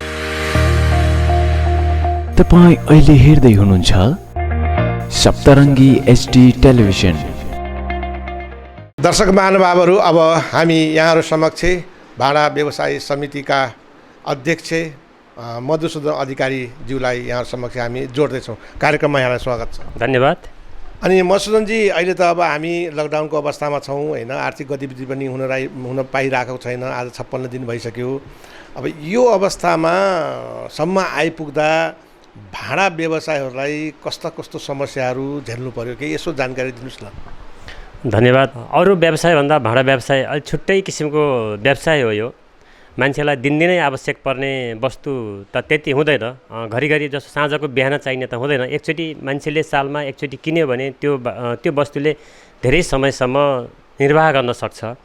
तैपनि यो कस्तो समय हो भने मान्छेहरू माथिबाट बसाइ सरेर तल आउने, बच्चाहरूले 10 क्लास पढिसकेर राम्रो पढाइको लागि तल आएर क्लासहरू लिने, त्यसपछि राम्रो अवसर राम्रो ठाउँमा राम्रो विषयको छनौट गरेर पढ्ने, त्यस्तो बेला भाडामा बस्ने, नयाँ सामानहरू जोड्ने, ग्यासका सेटहरू, नयाँ भाँडा, कुकर, थाल, कटोरा इत्यादि सामानहरू खरिदेर एउटा कोठा ल्याएर 2 महिना 3 महिना पहाडतिरबाट यहाँ बसाइ सरेर कोठा भाडा लिएर राम्रो व्यवसाय हुने सिजन हो यो। विश्वमा, हाम्रो नेपालमा मात्र नभएर विश्वमा जसरी आतङ्क मचाइरहेको छ यो कोरोना भाइरसले, त्यसको अछुतो हामी पनि रहेनौँ। र अरू व्यवसायको तुलनामा हाम्रो भाडा व्यवसायलाई जस्तो खाद्यका व्यापारीहरूलाई, खाद्य व्यवसाय गर्ने व्यक्तिहरूलाई कमसेकम हप्तामा 3 दिन व्यवसाय गर्न, थोरै 3 घन्टा मात्रै भए पनि व्यवसाय गर्न दिएको कारणले उहाँहरूलाई केही सजिलो भएको छ होला। उहाँहरूलाई पनि माल ल्याउन गाह्रो भएको होला, माल व्यापारीलाई दिन, ग्राहकलाई दिन गाह्रो भएको होला। उहाँहरूलाई आफ्नो स्वास्थ्यको ख्याल गर्दै भए पनि सेवा दिन पाउनुभएको छ, जनतामा आफ्नो रोजीरोटी धान्नु भएको छ। तर हामी भाडा व्यवसायलाई एक दिन पनि व्यवसाय गर्न नपाउनु, घर भाडा दिन प्रतिदिन, घर भाडा 1 महिना 2 महिना 3 महिना थुप्रिँदै जानु होला। कोही त अलि सम्पन्न परिवारको व्यक्तिको घरमा बसेको होला, उसलाई त्यो भाडा बिना केही खर्च गाह्रो पर्दैन होला। कुनै यस्ता पनि व्यवसाय घर धनीहरू हुनुहुन्छ, त्यही घर भाडा लिएर त्यही घर भाडाबाट आफ्नो घर गुजारा चलाउने खालका घर धनीहरूलाई साह्रै अप्ठ्यारो भएको छ। यस्तै अरू व्यवसायलाई जस्तै इमर्जेन्सी खाद्य वस्तु जस्तै, खाद्य सामग्री जस्तै हामीलाई पनि कुनै 1 दिन 2 दिन 3 दिन कुनै यति घन्टाभित्रमा तपाईँहरूले यसरी व्यवसाय गर्नुहोस् भनेर हामीलाई पनि यो अवसर दिए। हामी पनि आफू पनि सुरक्षित रहँदै, ग्राहकलाई पनि सुरक्षित राख्दै, हाम्रो आफ्नो बासको पनि व्यवस्था गर्दै, घर धनीलाई पनि धेरै थोरै भए पनि ल हजुरले यति खानुहोस्, हजुरले यति खानुहोस्, म यति खान्छु भनेर पनि उहाँहरूको चित्त बुझाउन सक्दिम होला जस्तो लाग्छ। यसै गरी अब भाडा व्यवसायलाई अरू व्यवसायभन्दा अलिक गाह्रै भएको छ। आरोप पनि लाग्छ भाडा व्यवसायहरूले दिनभरि बेचिरहनुहुन्छ अरे खोल्नुहुन्छ अरे भन्ने कुरो पनि पटक पटक आयो। तर होइन, कुनै यस्ता पनि व्यवसाय हुनुहुन्छ हामीसँग त्यही घरमा बस्नुहुन्छ, त्यही घरमा व्यवसाय गर्नुहुन्छ, उहाँहरूको हिँड्ने भित्रजार बाहिर गर्ने गल्ली भनौँ त्यही ठाउँमा भएको कारणले हुइती कुर्सी राखेर बस्नुहुन्छ। कोही इमर्जेन्सी मान्छेको दुर्घटना भएको हुन्छ, कोही मान्छे बितेको हुन्छ, कोहीले पूजापाठ गर्न लागेको हुन्छ, बिहावर्तन गर्न लागेको हुन्छ। त्यो अप्ठ्यारो परेको साथी कहाँ त मान्छे खोज्दै गइरहेको बेला कतै किनेको देखेको बेलामा भाँडा व्यवसायले त पसल खोलिरहनु भएको छ अरे भन्ने कुरा पनि टाइम आयो। तर त्यसो होइन, मर्दा पर्दा अप्ठ्यारो पर्दा त चाहियो नि, आफू पनि सुरक्षित भएर र ग्राहकलाई पनि सुरक्षित राखेर दिन त पर्यो नि। त्यो सामान्य कुरो त्यसरी भएको छ। बाँकी हामीलाई अप्ठ्यारो परेको छ अरू व्यवसायभन्दा भाँडा व्यवसायलाई अलि नै गाह्रो छ। अरू व्यवसाय जस्तै हामीलाई पनि 1-2 घन्टा कुनै दिन बार पारेर यो व्यवस्था मिलाइदिँदा नेपाल सरकार अथवा यहाँको स्थानीय सरकारले यो व्यवस्था गर्दै हुन्थ्यो जस्तो मलाई लाग्छ। अब व्यवसायको छाता सङ्गठन, व्यवसायको हकहितको लागि हेर्ने एउटा तपाईँहरूको छाता सङ्गठन दाङ उद्योग वाणिज्य सङ्घ पनि छ। अब सरकारले भोलिदेखि फेरि चाहिँ लकडाउनको चाहिँ निरन्तरता दिएको छ। ज्येष्ठको 20 गतेसम्म फेरि लकडाउनको घोषणा गरेको छ र अब एकातिर अब हामीलाई यति लामो समय भइसक्यो होइन, अलिकति आर्थिक गतिविधि पनि सञ्चालन गर्न पाइदियो हुन्थ्यो भन्ने व्यापारीहरूको पनि आफ्नै किसिमको गुनासोहरू छ। एकातिर लकडाउन पनि पालना गर्नु छ अनि सामाजिक दूरी पनि पालना गर्नु छ, सङ्क्रमणबाट पनि जोगिनु छ। यी दुईटै कुरालाई सँगसँगै जोडेर लग्नको लागि तपाईँहरू दाङ उद्योग वाणिज्य सङ्घसँग के चाहनुहुन्छ? हाम्रो आस्थाको आधार हाम्रो छाता सङ्गठन भनेको उद्योग वाणिज्य सङ्घ हो। उद्योग वाणिज्य सङ्घको राय सल्लाह सुझाव र उद्योग वाणिज्य सङ्घले लगाएको काम हामी मान्छौँ र गर्छौँ पनि। हाम्रो मेन छाता त उद्योग वाणिज्य सङ्घ नै हो। जसै गरी अरू व्यवसायहरूलाई 1-2 घन्टा टाइम दिए जस्तै हामीलाई पनि अवसर कुनै आइतबार सोमबार कुनै पनि बार यसो टाइम मिलाएर हामीलाई पनि त्यो दिँदा राम्रै हुन्थ्यो हो। हिजोका दिनमा थोरै केही दिन मात्र लकडाउन हुन्छ कि या त सामान्य रूपमा भइहाल्ला भन्ने सोच सबैको भयो। तर त्यो अवस्था रहेन। अहिले त 20 गतेसम्म, जेठको 20 गतेसम्मलाई लकडाउन थपियो। तर यतिले मात्रै पनि जहाँसम्म हो मेरो व्यक्तिगत धारणा यतिले मात्रै पनि पुग्दैन। हामी आत्तिएर व्यवसाय गर्न पाइनौँ भनेर मलाई त बैंकको ब्याजले सतायो, मलाई त घर छाउले सतायो भनेर हामी आत्तिएर मात्रै त्यसरी आत्तिएर व्यवसाय खोलेर मात्रै पनि हामीले यसबाट छुटकारा पाउने छैनौँ। हामीले विभिन्न देशहरूमा देखिसक्यौँ, जसले जहाँ अलिक खुकुलो गरिदियो त्यहाँका मान्छे सर्वनाशै भयो। हाम्रो देश पनि यस्तो छ, हामीसँग उपचार गर्ने पद्धति विधि औषधि हामीसँग केही छैन। हाम्रो इम्युनिटी पावर, नेपालीहरूको इम्युनिटी पावर अलिकति मजबुत छ। त्यसै कारणले मैले मेरो व्यक्तिगत धारणाअनुसार नेपालीहरूसँग इम्युनिटी पावर अलिक बढी भएको कारणले कम मान्छे बित्नुभयो हो कि अथवा उहाँहरूको मृत्यु भएको होइन कि जस्तो लाग्छ। यही कारणले हामीले व्यवसाय गर्न पाइनौँ, घर साउलाई भाडा तिर्न पाइनौँ, बैङ्कको ब्याज तिर्न पाइनौँ भन्दा हतारेर एकदम खोकुलो रूपले हामीले व्यवसाय गर्न खोजेको होइन कि सामान्य तरिकाले आफू पनि बस्दै घर साउलाई पनि जगाउँदै आर्थिक स्थिति जुन आर्थिक मन्दी छाइरहेको छ यसलाई पनि केही सहज हुन्थ्यो कि भन्ने वातावरण सिर्जना भयो हुन्थ्यो जस्तो मलाई लाग्छ। हस् त, समय दिनुभएकोमा यहाँलाई धेरै धेरै धन्यवाद। धन्यवाद। यहाँलाई पनि मलाई केही समय बोलाउनु भयो। भाँडा व्यवसाय समितिको तर्फबाट 2 शब्द राख्न दिनुभएकोमा यहाँहरूलाई पनि धेरै धेरै धन्यवाद। मुरी यहाँहरूलाई धन्यवाद व्यक्त गर्न चाहन्छु। हस्त, नमस्कार। दर्शक महानुभावहरू, अब हामी दाङ सुनचाँदी व्यवसाय सङ्घका निवर्तमान अध्यक्ष तथा नेपाल सुनचाँदी व्यवसाय महासङ्घका केन्द्रीय सदस्य ध्रुव कुमार गहतराज्यूलाई यहाँहरूसँग हामी जोड्दैछौँ। कार्यक्रममा यहाँलाई स्वागत छ। धन्यवाद। अब अहिले त यो अवस्थामा सुनको भाउ पनि धेरै चर्को पनि भएको भन्ने हामी विभिन्न सञ्चार माध्यमबाट पनि सुनिरहेको छौँ। तर यहाँ त आम पब्लिक त यसको त किन्न पनि पाइराखेको छैन होइन। अब यो अवस्थामा एक त तपाईँको सुन चाँदी, सुन भन्ने चिज लग्जरिसमा आउँछ, विलासिताको उसमा पर आउँछ।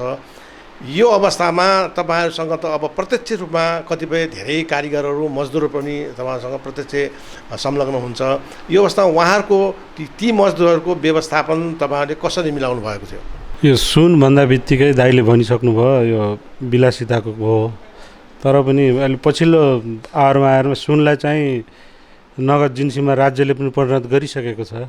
यो सुनलाई यो विलासिता भन्दा पनि आजभोलि चाहिँ कसरी प्रयोग गरिन्छ र यसको महत्त्व किन बढिरहेछ र यसको चाहिँ मान्छेले कसरी लिइरहेछन्, कसरी किनिरहन्छन्, कसरी प्रयोग गरिरहन्छन् भन्दा पनि विलासिता भन्दा पनि सुनलाई हिजोको दिनमा सुनलाई चाहिँ मान्छेले जसरी लुगा फाटो जस्तै प्रयोग गर्ने चलन थियो, त्यही चिजलाई थिच्ने बनाउने, त्यसबाट चाहिँ क्यासमा चाहिँ परिणत गर्न सकिन्छ भन्ने चाहिँ त्यति बुझिन्न थियो। त्यो भाउको कारण पनि एकदमै कमको भएको कारणले आजभोलि यो सुनको भाउ पनि बढेको र फेरि सुनको चाहिँ 2-3टा चाहिँ अर्थले चाहिँ यो सुनको चाहिँ बढिरहेछ अहिले। जस्तो सुनलाई जति बेला पनि जुनसुकै ब्याङ्कमा लगेर राखेर पनि पैसा पाउने, एक त व्यवसायीहरूले पनि परम्परादेखि चाहिँ आफूले बनाएको चिज राखेर आफ्नो ग्राहकको चाहिँ काम टार्दिने चाहिँ चलन पहिला पनि थियो र त्यो हिसाबले पनि अहिले जग्गा जमिन ब्याङ्कमै राख्दाखेरि पनि अनेक किसिमका झन्झट हुने। तर सुन तुरुन्तै लिएर गयो भने 1 घन्टामै आफूले पैसा राखे सरह चाहिँ सुनबाट चाहिँ नगद लिएर काम चलाउन सक्ने जुन भएको हुनाले यो एकदम राम्रो भइरहेको थियो। यो लकडाउनले गर्दाखेरि चाहिँ यो कारिगरहरूले चाहिँ साह्रै नै दुःख पाएका छन्। अब हाम्रो अहिले नेपाल राज्यभरिमा धन्नै हजुरको चाहिँ 22,000 जति चाहिँ सुन चाँदी व्यवसायीहरू चाहिँ हुनुहुन्छ। उहाँहरूको चाहिँ लगभग चाहिँ यसमा चाहिँ यो सुन चाँदीमा चाहिँ धन्नै 6 लाख जति चाहिँ 5 देखि 6 लाख चाहिँ कारिगरहरू चाहिँ यसमा आश्रित हुनुहुन्छ। यसले गर्दाखेरि चाहिँ साह्रै नै मर्का छ। अब यो लकडाउनले गर्दा यसो नेपालको मात्रै नभएर विश्वमै यो जुन चाहिँ कोभिड-19 को असर चाहिँ परेको छ, त्यसमा सबभन्दा बढी चाहिँ मेरो विचारमा सुन चाँदी व्यवसाय नै मारमा परेको छ, राज्य नै परेको छ जस्तो लाग्छ मलाई। तपाईँ त अब सुन चाँदी व्यवसायी सङ्घको केन्द्रीय सदस्य पनि हुनुहुन्छ होइन? अब अहिलेको अवस्थामा यो सुन चाँदीमा काम गर्ने भारतीय नागरिकहरू बढी छन् कि कामदारहरू, नेपाली कामदारहरू बढी छन्? यस्तो छ, नेपालीहरू बढी हुनुहुन्छ, नेपाली कारिगर साथीहरू। र चाहिँ यो हामीले चाहिँ ठाउँ ठाउँमा चाहिँ ट्रेनिङको व्यवस्था पनि गरेको छ। यो महासङ्घले दाङ जिल्लामा पनि म अध्यक्ष भएको बेलामा एउटा जर्मनबाट चाहिँ एकजना ऊ आउनुभएको थियो, हामीले चाहिँ ट्रेनिङ गराउने भनेर त्यो गरेको। यसमा चाहिँ यो सुन चाँदी व्यवसायी मात्रै नभएर हामीले +2 पास गरेका भाइहरूलाई पनि लिएर रोजगारी चाहिँ अगाडि बढाउने भन्ने गरेको। पछि बिचमा चाहिँ के त्यस्तै भयो, त्यो चाहिँ हुन सकेन। अबको आउने दिनमा चाहिँ हामीले त्यो गर्ने चाहिँ वातावरण मिलाइरहेका छौँ। त्यो चाहिँ मैले हजुरको मिडिया मार्फत पनि जानकारी गराउन चाहन्छु। कालिगडहरूको चाहिँ उस बारेमा चाहिँ दाइले भन्नुभयो यो भारतीय र इन्डियनको बारेमा। अब इन्डियन र लगभग बराबरी जस्तै नै छ अहिलेको हिसाबमा। हाम्रो नेपालीहरू चाहिँ अलिकति केही हुँदा बित्तिकै चाहिँ विदेशतिर जाने, इन्डियातिर जाने, अरबतिर जाने गर्ने चलन छ। अब इन्डियन चाहिँ कालिगडहरू आएर चाहिँ यो धेरै चाहिँ हाम्रो नेपालको चाहिँ जुन चाहिँ आर्थिक इन्डियातिर त्यो बाटो पनि गएको छ। यो दाइलाई मैले एउटा कुरा दाइको मिडिया मार्फत चाहिँ जानकारी गराएँ। यो 2046 सालमा बहुदल आइसकेपछि म काठमाडौँमा थिएँ त्यो बेलामा। रानीवनमा चाहिँ एउटा चाहिँ त्यस्तै बौद्धिक सर्कलको कार्यक्रममा म जाने मौका पाएँ। त्यो बेलामा मात्रै नेपालमा चाहिँ 60,000 हाराहारीको चाहिँ काठमाडौँ भ्यालीभित्र बङ्गाली कालिगडहरू, इन्डियन कालिगडहरू भनौँ, इन्डियन साथीहरू चाहिँ काम गर्ने हुनुहुँदैछ।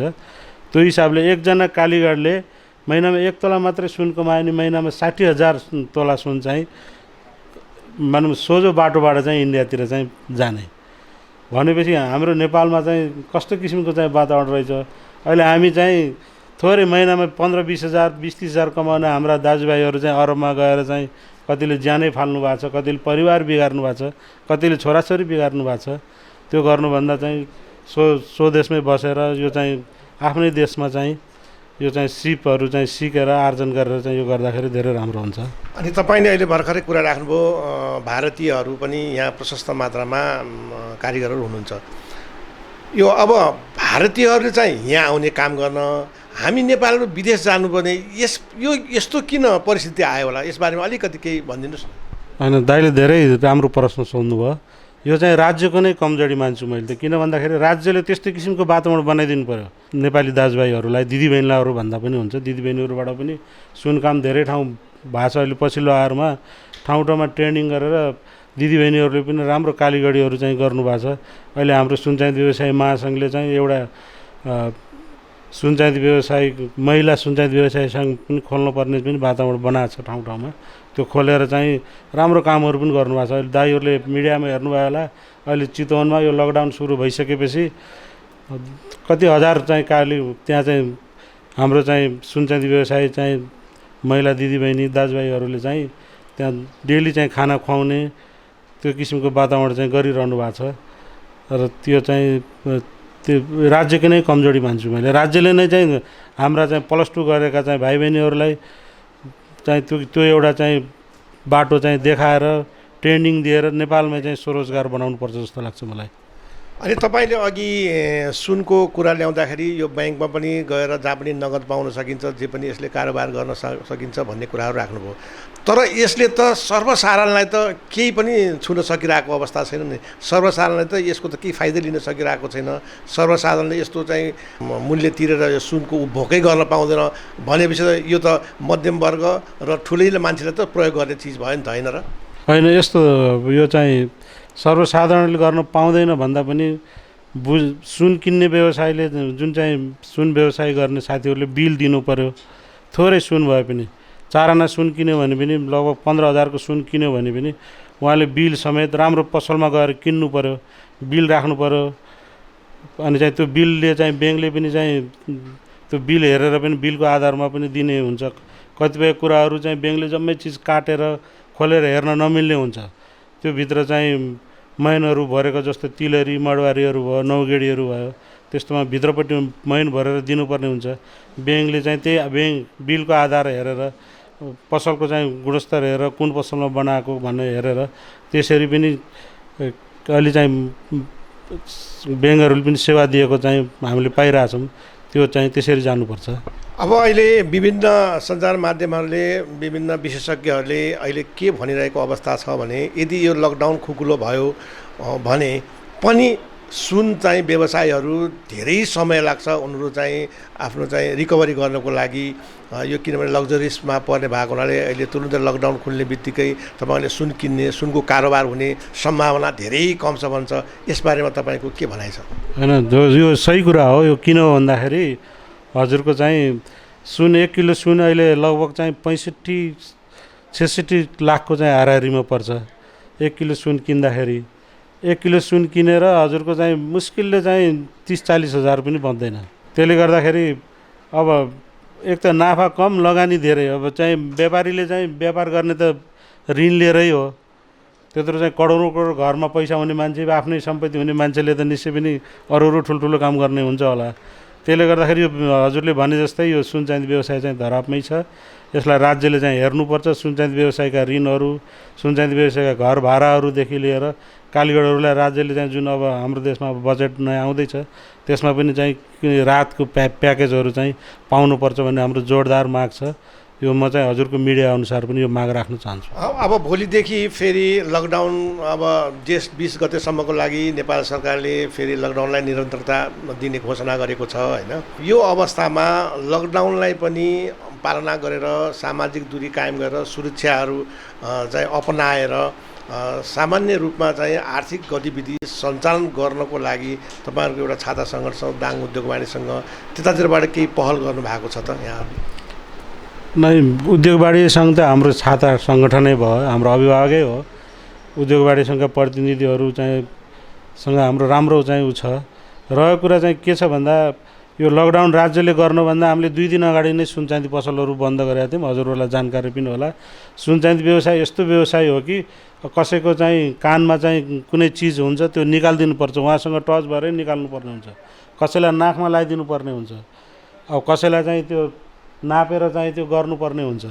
त्यसले गर्दाखेरि हामीले 2 दिन अगाडि नै चाहिँ त्यो राज्यले यो कति 11 गतेबाट गर्नुभयो कि हामीले 9 गतेबाट नै सुन चाँदी महासङ्घको चाहिँ एउटा हामीलाई सर्कुलर आएको थियो। त्यही अनुसार हामीले घोराई बजार दाङ जिल्ला चाहिँ अरू ठाउँमा पनि बन्द भएको थियो। त्यही देखेर हामीले बन्द गरेका थियौँ। र चाहिँ अब यो खोल्ने कुरोमा चाहिँ हजुरले भने जस्तै अलिकति चाहिँ खोलेर हाम्रो त एउटा समस्या के छ भन्दा कति चाहिँ ग्राहकहरूले हामीलाई सुन दिएर छोडिरहनु भएको हुन्छ। उहाँहरूले फोन गरिरहनु भएको हुन्छ डेली, मेरो माल बन्यो कि बनेन, किनभने मान्छेको अनेक किसिमको शङ्का उपशङ्काहरू हुन्छ। अब एउटा समस्या पनि हुन्छ। त्यसले गर्दाखेरि केही समय मिलाएर खोलिदिन पाएपछि अलिकति आफ्नो चाहिँ आफू सेफ भएर ग्राहकलाई पनि सेफमा राखेर त्यसरी खोलिदिन पाएपछि राम्रो हुन्थ्यो भन्ने चाहिँ हो हाम्रो माग त्यही छ। हस् त, समय दिनुभएकोमा यहाँलाई धेरै धेरै धन्यवाद छ। ल हस् त, धन्यवाद। यहाँ आएर मलाई पनि 2 शब्द बोल्ने मौका दिनुभयो। हजुर लगायत हजुरको यो टिभीलाई हृदयदेखि चाहिँ स्वागत गर्न चाहन्छु, धन्यवाद दिन चाहन्छु। दर्शक महानुभावहरू, अब हामी यहाँहरू समक्ष दाङ उद्योग वाणिज्य सङ्घका महासचिव नरेश कार्कीज्यूलाई यहाँहरूसँग जोड्दैछौँ। कार्यक्रममा यहाँलाई स्वागत छ। धन्यवाद। अनि महासचिवज्यू के छ आजभोलि, के छ त, कस्तो के गरिराख्नु भएको छ दाङ उद्योग वाणिज्य सङ्घमा तपाईँ अहिले हुनुहुन्छ, के भइरहेछ? सबैभन्दा पहिले त आज लकडाउनको 56औं दिन भइसक्यो। यो लकडाउन सुरुमा चैत 11 गतेदेखि लागू भइसके पश्चात अथवा लागू हुनुभन्दा अगाडि चैत 9 गते नेपाल सरकारले एउटा कार्यविधि बनाएको थियो। अत्यावश्यक वस्तु सेवाहरूको बारेमा सवारी पास नचाहिने भन्ने एउटा कार्यविधि बनाएको, त्यही अनुसार लकडाउन चलेकै थियो। र लकडाउनलाई हामीले अत्यन्त रूपले सहज रूपले स्वीकार गरेर हामी आफ्नो व्यवसाय बन्द गरेर सम्पूर्ण व्यवसायहरू धैर्यतापूर्वक आजसम्म आफ्नो घरमा व्यवसाय बन्द गरेर बस्नुभएको अवस्था छ। यस्तो अवस्थामा राज्यबाट हुनुपर्ने जुन तयारी थियो, जनताको संरक्षण, जनताको स्वास्थ्य सुरक्षासँग सम्बन्धित अलिकति गम्भीर रूपले राज्यको दृष्टिकोण चाहिँ हामीले पुगेको देखेनौँ। लकडाउनको उद्देश्य हामीले सोचेको फरक थियो, त अहिले परिणाम फरक आएको छ। लकडाउन गरिसके पश्चात सुरक्षाका नीतिहरू अवलम्बन गर्नुपर्थ्यो, बोर्डरबाट मान्छेहरू आवाज जावत गर्न बन्द गर्नुपर्थ्यो र विभिन्न जिल्लामा रहेका नेपाली दाजुभाइहरूलाई पनि जो स्थानमा हुनुहुन्छ त्यहीँ व्यवस्थापन गर्न सक्नुपर्थ्यो। लकडाउनको पूर्ण पालना गर्ने क्रममा हामीले दाङ उद्योग वाणिज्य सङ्घले एउटा अभियान नै चलाएको थियो कि होम डेलिभरी सेवा। त्यसमा हामीले सेवा गरिराखेका थियौँ। बिचैमा सरकार आएर फेरि हप्तामा 3 दिन व्यवसाय खोल्ने भनेर, जब जनताले सेवा सुविधा घरमै पाइरहेको थियो खोल्न आवश्यकता थिएन। त्यति भइसके पश्चात मलाई लाग्छ 19औं या 20औं दिनमा हो जस्तो लाग्छ, काठमाडौँका इटाभट्टाका कामदारहरू ल्याइए, भक्तपुरका इटाभट्टाका कामदारहरू ल्याइए, जहाँ लकडाउनमा गाडी एउटा पनि एम्बुलेन्स चल्न गाह्रो भएको अवस्थामा नेताहरूका दबावमा ती जनताहरू जब ल्याइए फेरि लकडाउन 0 अवस्थामा पुगेको थियो। हामीले आन्तरिक रूपले जिल्लामा चाहिँ आवागमन सहज गराउनुपर्छ भनेर भन्दै गर्दाखेरि हामीले बाह्य बरु जिल्लाका नाकाहरू सिल गरेर नाकामा कडाइ गरेर आन्तरिक रूपले जिल्लामा व्यावसायिक गतिविधिहरू चलायमान राख्नुपर्छ भन्दै गर्दा फेरि वारती हुल्ने काम गरियो। त्यो पनि करिब आज 15-20 दिन भइसकेको छ र त्यो सबै कुरो अब नेपालभरिका दाजुभाइ दिदीबहिनीहरू कामको सिलसिलामा बाहिर जिल्ला बाहिर जानुभएका आफ्ना जिल्लामा फर्किसक्नु भएको अवस्था छ। अब यस्तो अवस्थामा फेरि पनि भारतीय बोर्डरहरूबाट ल्याउँदै नेपालमा छोड्दै गर्ने एउटा प्रवृत्ति छ। यसले गर्दाखेरि लकडाउन जति थपे पनि यसले परिणाम देला जस्तो चाहिँ मलाई लागिरहेको छैन। तपाईँ त अब यो सम्पूर्ण दाङमा व्यवसाय गरेर बस्ने व्यवसायहरूको छाता सङ्गठन दाङ उद्योग वाणिज्य सङ्घको महासचिव पनि हुनुहुन्छ। हामीले चाहिँ दाङ उद्योग वाणिज्य सङ्घ आबद्ध वस्तुगत उपसमितिका संयोजकहरू अध्यक्षहरूसँग हामीले उहाँहरूसँग पनि उहाँहरूको के छ त अवस्था, अहिलेको अवस्था भनेर उहाँहरूसँग पनि हामीले केही कुराकानी गर्ने अवसर पाएका थियौँ। उहाँहरूको अब अहिलेसम्म आजको हामी 56 दिनमा आइपुगेका छौँ। भोलि फेरि सरकारले फेरि लकडाउन थपेको अवस्था छ जेठ 20 गतेसम्मको लागि। उहाँहरूको भनाइ के छ भनेदेखि यदि दाङ उद्योग वाणिज्य सङ्घले अलिकति पहल गरिदिएर यता लकडाउनलाई पनि पूर्ण रूपमा पालन गर्ने र चाहिँ सामाजिक दूरी कायम गरेर सुरक्षा अपनाएर र अलिकति आर्थिक गतिविधिलाई पनि यसो सहज बनाइदिए हुन्थ्यो कि भन्ने उहाँहरूको चाहिँ गुनासो भनौँ कि उहाँहरूको चाहिँ एउटा धारणा छ। के छ यसबारेमा दाङ उद्योग वाणिज्य सङ्घले के सोचेको छ? होइन, अब लकडाउन मैले अगाडि पनि यो कुरा राखेँ। लकडाउनलाई लकडाउन जस्तो नभएर लकडाउन भनेको अब एक आपसी दूरी कायम राख्ने र सङ्क्रमणबाट आफू पनि जोगिने र अर्को पनि जोगिने नीति हुनुपर्थ्यो। अहिले सरकारले लकडाउनलाई चाहिँ निषेधाज्ञा अथवा कर्फ्यू जस्तो रूपमा प्रयोग गरिरहेको अवस्था तपाईँ हामी सबैले महसुस गरेकै छौँ। वास्तवमा व्यवसायहरू हो भिड नियन्त्रण गर्नुपर्छ, त्यो कुरामा हामी अत्यन्त सहमत पनि छौँ र भिड नियन्त्रण गर्न सबैले आफ्नो क्षेत्रबाट आफ्नो कर्तव्य अथवा दायित्व पुरा गर्नुपर्छ। यति हुँदै गर्दा यो सरकार लकडाउन लागू गर्नभन्दा 2 दिन पहिले लगेको कार्यविधि हामीसँगै पनि छ। यो कार्यविधिमा लेखेको छ कि अत्यावश्यक सेवा भन्नाले देहाबमोजिम भनेर तपाईँको 7-8वटा 11वटा लेखेको छ। यी 11वटा व्यवसाय यस क्षेत्रसँग सम्बन्धित रहेर काम गर्ने व्यवसायहरूलाई पनि कमसेकम घर आउँदाखेरि पनि लौरो चुट्ने प्रवृत्ति प्रहरीले देखाएकै छ। जुन तपाईँको यो कार्यविधिमै भएको चिजमा जो नेपाल सरकार कार्यविधि लागू गरिसकेको र त्यसै अनुसार पनि चल्दाखेरि स्थानीय प्रशासनले लौरो ठोक्ने प्रवृत्ति एउटा छ। यो चाहिँ घोर आपत्तिजनक पनि छ र यसै आधारलाई टेकेर हामीले यस क्षेत्रका व्यवसायहरूलाई हामीले एउटा सिफारिस साथ हिँडुल गर्नलाई आवाजावत गर्नलाई सहजीकरण गरिदिनु भनेर पछि लोचरणमा हामीले त्यसलाई जसरी पास भनेर बुझ्ने पनि कतिले पास भनेर बुझ्नुभयो, तर त्यो पास चाहिँ होइन, एउटा सिफारिस मात्रै हो। किनकि यो कार्यविधिमा भएको छ, नेपाल सरकार लागू गरेको छ, यसलाई तपाईँहरूले कार्यान्वयन गरिदिनु पऱ्यो भने प्रशासनसँग हामीले अनुरोध गर्दा गरिसके पश्चात केही सहज चाहिँ भएकै छ। अनि त्यसले गर्दा फेरि पनि तपाईँको यो चलिराखेको क्रममा सरकारबाट अलिकति विभिन्न बेलामा निर्णय चेन्ज भइराख्ने निर्णयहरूले गर्दाखेरि पनि अलिकति यो लकडाउनलाई परिपालना गर्न अथवा लकडाउनलाई भने जस्तो व्यवस्थित गर्न चाहिँ धेरै गाह्रो भएको चाहिँ हामीले महसुस गरेका छौँ।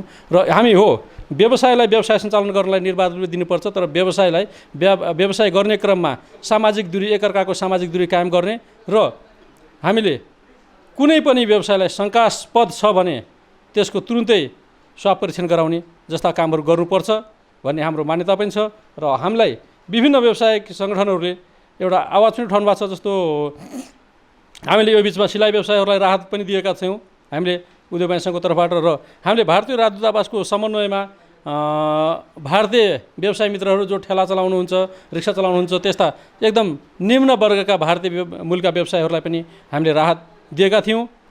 त्यो कुरो पनि हामी अहिले यहाँ राख्न चाहे। र पुनः एकपटक हामीले के कुरा गर्न आवश्यकता छ भने सम्पूर्ण व्यवसायहरू बरु आलो पालो गरेर भए पनि 3 दिन खाद्यान्नको मात्रै किन खोल्न पर्यो?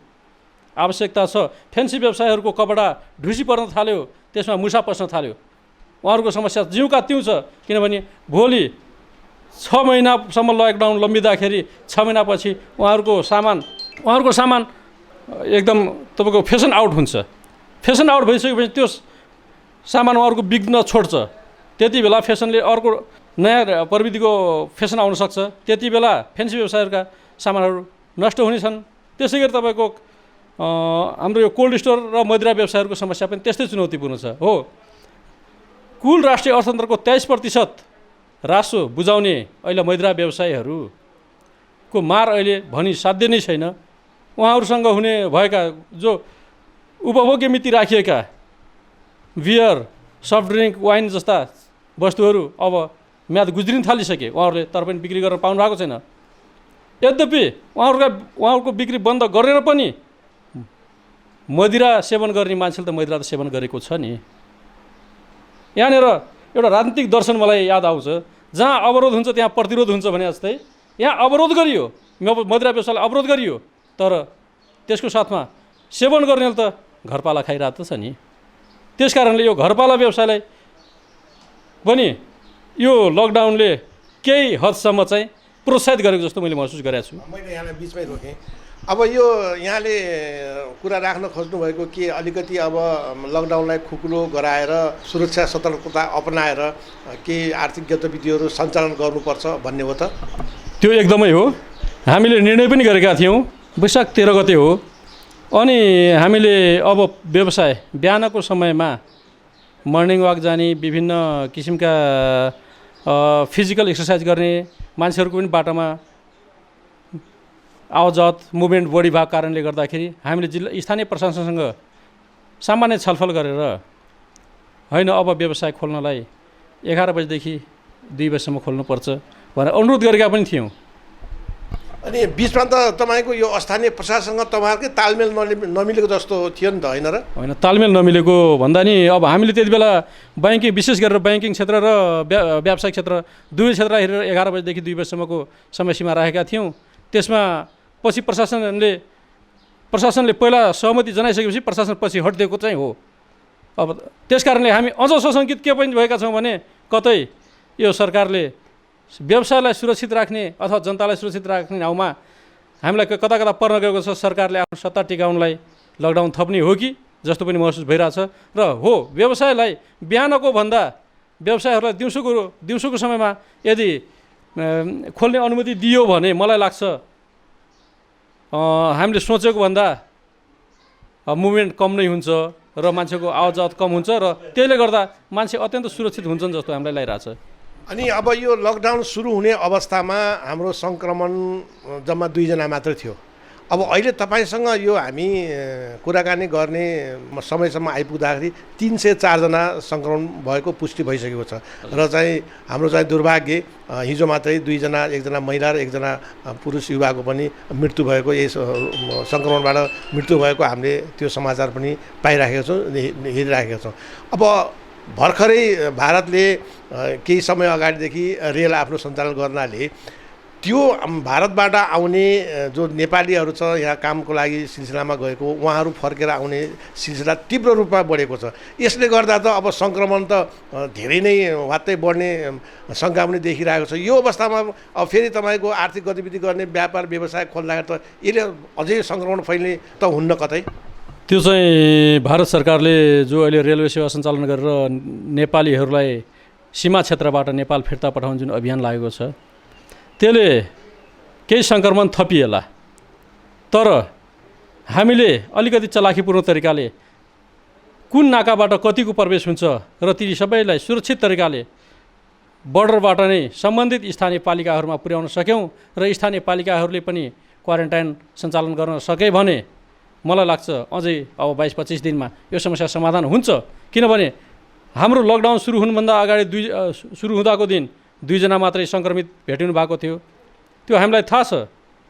तर पछिल्लो चरणमा जति सङ्क्रमितहरू थपिनु भएको छ उहाँहरू सबै अधिकांश भारततिर काम गर्न जाने सिलसिलामा उहाँहरूबाट काम गरेर फर्कनेहरू हुनुहुन्छ।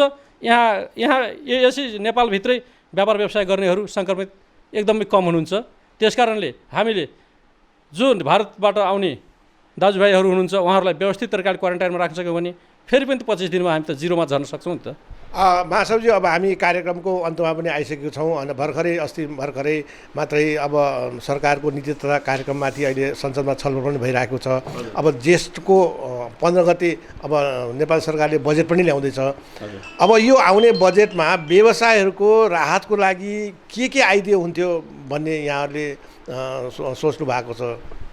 अब यति बेला चाहिँ सम्पूर्ण आम व्यवसाय र जनताहरू अब अहिले व्यवसायभन्दा पनि घाँस कपासको सुरक्षा गर्न र रोगबाट लड्ने क्षमताको विकास गर्नलाई नै सबै चिन्तित हुनुहुन्छ। र यो नीति सरकारबाट अस्ति भर्खरै 28 गते आएको नीति तथा कार्यक्रमको बारेमा अरू अन्यभन्दा 3वटा बुँदा मैले अत्यन्त रोचक र फलदायी होलान् जस्तो महसुस गरेको छु। जस्तो 19 नम्बर बुँदामा छ, कोरोनाका कारण रोजगारी गुमाएकाहरूलाई पुनर्स्थापना गर्न वैदेशिकबाट फर्कनेहरूलाई कृषि, घरेलु तथा साना उद्योगहरूमा विशेष कार्यक्रम ल्याउने भनेर 29 नम्बरमा छ। त्यसै गरी 35 नम्बरमा भूमि ब्याङ्कको अवधारणा ल्याएर चक्लाबन्दीकोलाई प्रोत्साहन गर्ने भनेर छ। यसले पनि तपाईँको के छ भनेपछि विदेशबाट फर्किनेलाई स्वरोजगार मुखी बनाउन सक्छ। त्यसै गरी 41 नम्बरमा जलस्रोतको विशेष बहुउपयोग गरेर नदी नालाहरू नियन्त्रण गरेर नदी विकास जमिनहरूलाई पनि कृषि कर्ममा प्रयोग गर्ने भनेर जुन किसिमको एउटा बुँदाहरू छ, यी चाहिँ अत्यन्त रोचक र